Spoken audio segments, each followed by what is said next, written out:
खुलुमबाय गिबियावनो नोंथांमोनखौ बयखौबो चेनेलाव बरायना लाग्रोनाय जाबाय। नोंथांमोननि थाखाय दिनै मोनसे गोनांथार भिडिअ लाबोनाय जादों।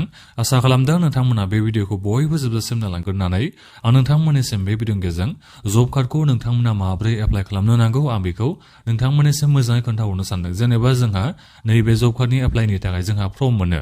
दा बे फर्मखौ नोंथांमोना माबोरै फिलआप खालामना हरनो नांगौ, मा डकुमेन्ट्सखौ नोंथांमोना होफानो नांगोन, बबे जायगायाव नोंथांमोना थांनानै जब कार्डनि थाखाय नोंथांमोना एप्लाइ खालामहैनो हायो आं बेखौ नैबे भिडिअनि गेजेरजों खोन्थाहरजोबनो नागिरखाबाय। मानो होनोबा नोंथांमोना गोबांनो जब कार्ड गैयालासिनोबो दाख्लै सरकार न'नि थाखाय एप्लाइ खालामदों, नाथायबा नोंथांमोना न'खौ मोननो हानाय नङा जुदि नोंथांमोना जब कार्डखौ बानायना लाखायाबा। दा बेनिखायनो बयबो भिडिअखौ जोबजासिम नायलांबानो जाबाय, अब्ला नोंथांमोना मिथिनो हागोन जब कार्डखौ नोंथांमोना बोरै एप्लाइ खालामनानै लानो नांगौ बिनि बागै। आरो बिनिफ्राय मोनसे बाथ्राखौ आं बेखाय बुंहरग्रोनोबो सानदों जे नैबे MGNरेगा स्किमनि जोहैसो नोंथांमोना जब कार्डखौ मोननो हायो। दा बेनिखायनो जोंहा नैबे MGNरेगा स्किमा रामजी स्किमजों जोंहा रिप्लेस खालामजासिगोन फैगौ जुलाइनि 1 थारिखनिफ्राय। दा बेनिखायनो नोंथांमोना नैबे रामजी स्किमनि जोहै बोसोरफायाव माने नोंथांमोना 125 दिननि गेरेन्टि नोंथांमोना खामानिखौ मोननो हागोन जब कार्ड गोनांफ्रा, जायनि थाखाय नोंथांमोना सानफायाव बेबायदिनो 350 400 बेबायदि फैसा मोननो हागोन। दा अब्ला नोंथांमोना सानजाबना नायबानो जाबाय 125 दिन नोंथांमोना गेरेन्टि बोसोरफायाव खामानि मोनाबाबो 100 दिन नोंथांमोना मोनबाबोथ' बिनिफ्राय सानसेयाव जुदि बेबायदिनो 300 400 मोनोबा अब्ला नोंथांमोना बोसोरसेयाव जब कार्ड गोनांफोरा बेसेबां फैसा मोननो हागोन बेखौ नोंथांमोना गावबागावनो बेखौ केलकुलेट खालामना नोंथांमोना नायबानो जाबाय। दा बेनिखायनो नैबे जब कार्ड गोनांफ्रा गोबां मुलाम्फाफोरखौ मोननो थांगासिनो दङ जुदि नैबे रामजी स्किमा फैबाय थानाय जुलाइनि 1 थारिखनिफ्राय मोजाङै इमप्लिमेन्ट जायोबा जोंनि नैबे आसामावबो। दा जेखियानो जाया मानो आं दायो नोंथांमोननिसिम खोन्थाहरनोसै जब कार्डनि फर्मखौ नोंथांमोना बोरै फिलआप खालामनानै एप्लाइ खालामनो नांगौ बेखौ।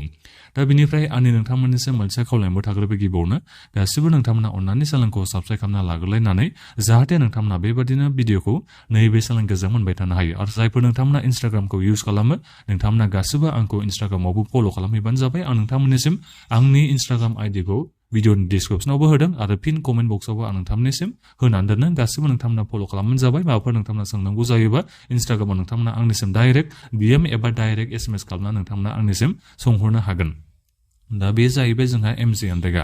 दाथ' जोंहा रामजी जाथ'वाखै, जुलाइनि 1 थारिखनिफ्राय जागोन। दा बिनिफ्राय आं गिबियावनोथ' इलिजिबिलिटि क्राइटेरियाखौ खोन्थाहरग्रोबावनोसै, बिनि उनाव आं नोंथांमोननिसिम फर्मखौ बोरै फिलआप खालामनो नांगौ आं बेखौ खोन्थाहरगोन। दा नोंथांमोननि बैसोआ 18 बोसोरनिफ्राय एप्लाइ खालामनो हायो नैबे जब कार्डनि थाखाय।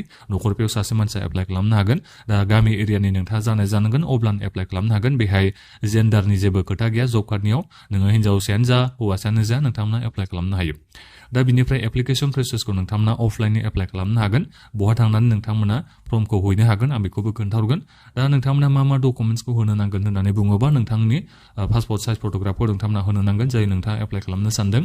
दा बिनिफ्राय नों न'खराव खैजन सोद्रोमा दं दा बिथांमोननि गासिबो डिटेल्सखौ नोंथांमोना होनो नांगोन। नामजों लोगोसे बैसोआ बेसेबां जाखो गासिबो जेन्डार हौवासा हिन्जावसा गासिबो होजोबनांगोन। गामिया मा, नोंथांनि BCDCआ मा, ब्लकआ मा, बिनिफ्राय आइडेन्टिटि प्रुफ हिसाबै नोंथांमोना रेशन कार्ड नङाबा भटार ID कार्ड नङाबा आधार कार्ड पान कार्ड जायखिजाया नोंथांमोना डकुमेन्ट्स मोनसे होनो नांगोन।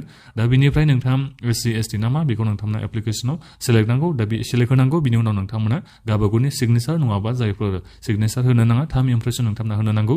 नादामब्लाबानो जाबाय नोंथांमोना जायफोर सिगनेचार होनो रोङा। दानिया आं खोन्थाहरनोसै फर्मखौ नोंथांमोना बोरै फिलआप खालामनो नांगौ। दा फर्मा बेनो जाहैबाय जोंहा नैबे जब कार्डनि एप्लाइनि फर्मा। दा बेखौ नोंथांमोना जोबोद इजिनो एप्लाइ खालामनो हायो एबा माने इजिनो नोंथांमोना फिलआपखौ खालामनो हागोन। दा नोंथांमोना बेहाय नुदों जानांगौ नै गोजौआव रेजिस्ट्रेसन नाम्बार होननायनि जोंहा टेबोल होनानै दोनदों। दा बेवहाय नोंथांमोना जेबो फिलआप खालामनांगौनि गोनांथि गैया। बेखौ मालाय BCDCनि अफिसियेल बिथांमोनासो फिलआप खालामना होगोन एबा जायफोर बिथांमोना अफिसियेलि बिनि खामानिखौ मावो बिथांमोनासो बेखौ होगोन। दा बिनिफ्राय नोंथांमोना नै बिथिं गावबागावनि डिटेल्सखौ मोजाङै होनो नांगौ जेरै नामजों लोगोसे बैसोआ बेसेबां जाखो जेन्डारा मा बेखौ नोंथांमोना बिथिं लिरना होबानो जाबाय। जोबोद इजियाव नोंथांमोना हागोन। दा बिनिफ्राय जाय नोंथाङा नैबे जब कार्डनि थाखाय एप्लाइ खालामनो सानदों दा नोंथाङा गावबागावनि पासपर्ट साइज फट'ग्राफखौ नैबेथिं फिलआप खालामना होबानो जाबाय। नोंथांमोना बेहाय आथाजों सिथाबना होबानो जाबाय। दा बिनिफ्राय नोंथांनि गामिनि नामखौ बेहाय लिरना होबानो जाबाय मोजाङै। नेम अफ भिलेज होननानै बुंदों नालाय। दा बिनिफ्राय ग्राम पन्सायत होननानै बेहाय बुंदों। जोंनियावथ' माबायाव BTR आव एबा BTC आव जोंहा बेबायदि ग्राम पन्सायत गैया नङा होमबा, जोंनिया BCDCसो दङ। दा बेनिखायनो बे ग्राम पन्सायतनि जायगायाव नोंथांमोना गावबागावनि BCDCनि नामखौ लिरना होबानो जाबाय नोंथांनि BCDCआ मा बेखौ। दा बेनिफ्राय नोंथाङा गावनि ब्लकनि नामखौथ' नोंथाङा मिथिखागोनखा। दा बेनिखायनो गावबागावनि ब्लकनि नामखौ नोंथांमोना लिरना होदो। दा बेनिफ्राय नोंथाङा SC ST ना मा नोंथाङा बेखौ लिरना होबानो जाबाय। जों बर'फ्राथ' ST आवनो बांसिन गोलैजोबो। दा बेनिखायनो ST नोंथांमोना बिथिं लिरना होबानो जाबाय।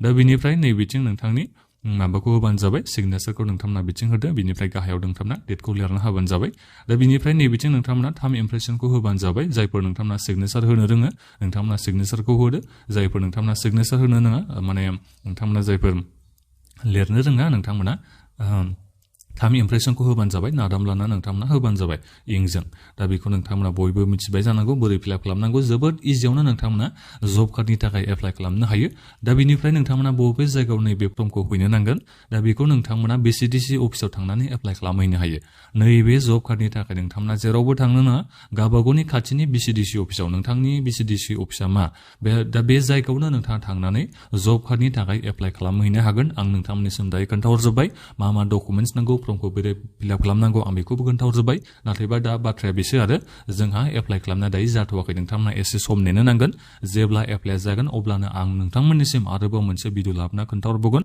जाहाथे नोंथांमोना गासिबो जब कार्डनि थाखाय एप्लाइ खालामनो मोनो आरो आं बेखौबो बुंहरखादों नोंथांमोननिसिम सिगाङावनो एप्लाइ खालामनाया जोंहा एसे उनावनो जानो थांगासिनो दं होननानै दा बेनिखायनो नोंथांमोना टेनसन लानांगौनि गोनांथि गैया जोंहा सरकारा गाबोन जानो थांगासिनो दं गाबोन समायखिरा लानाय जागोन दा बेनिखायनो नोंथांमोना बेखौ सानबानो जाबाय जे जुन जुलाइ बे मास मोननैनि बिथोरफ्रावनो जोंहा जब कार्डनि थाखाय गोदान एप्लाइ खालामनाया जानो थांगासिनो दं होननानै दा जिखियानो जाया मानो जायफोर नोंथांमोननियाव जब कार्ड गैया जायफोर नोंथांमोना इलिजिबोल नोंथांमोना गासिबो जब कार्डनि थाखाय एप्लाइ खालामनो हागोन नोंथांमोना एसेल' दैज' हमनानै थाबानो जाबाय मा डकुमेन्टस नांगौ आं मोजाङै खोन्थाहरखाबाय नोंथांमोना डकुमेन्टसफोरखौ रेडि लाखादो आरो बे फर्मखौ नोंथांमोना जोबोद इजिनो मोननो हागोन बिसिडिसि अफिसाव थांनानैबाबो नोंथांमोना बे फर्मखौ मोननो हागोन ओरैनो नोंथांमोना अनलाइन बेखौ डाउनलड खालामबाबो मोननो हायो गभर्नमेन्ट अफ आसामनि जोङो अफिसियेल वेबसाइटआवनो होनाय दंखायो नैबे माबानि जब कार्डनि एप्लिकेसन फर्मा रेशन कार्डनि फर्मखौबो नोंथांमोना गभर्नमेन्ट अफ आसामनि अफिसियेल वेबसाइटनिफ्रायनो मोननो हागोन आं बिनि गासैबो लिंकफोरखौ एसे उनाव होजोबगोन जेब्लानो एप्लाइ जागोन दाथ' एप्लाइबो जाथ'वाखै नालाय दा बेनिखायनो एसे उनावनो आं नोंथांमोननिसिम एप्लाइ जाबानो